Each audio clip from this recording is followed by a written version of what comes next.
Welcome to the Slop Farm. Enjoy the video. You need to start now by deciding exactly why you're stepping back and what outcome you want. Once done, pick a calm time and draft 1 or 2 short, honest phrases you'll use. This reduces rambling and guilt. Make sure to set any digital limits, mute, unfollow, or set status messages, and decide who, if anyone, will know about the change. These preparations make the first contact direct and controlled, so you can protect your time and emotional energy from the outset. You tell them clearly and calmly. Say the decision, give a concise reason, and avoid blaming language. Once stated, stop negotiating, don't explain every detail, and don't accept counteroffers that undermine your boundaries. Make practical arrangements. Exchange belongings, confirm any shared commitments, and set a defined boundary for contact.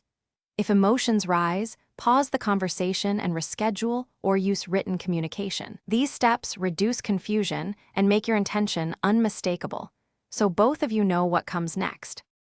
You follow through by enforcing the limits you set. Consistently decline invites, mute or block when needed, and stop engaging in rehashing. Once consistent, focus on rebuilding your routine, lean on friends, set new social goals, and treat yourself kindly.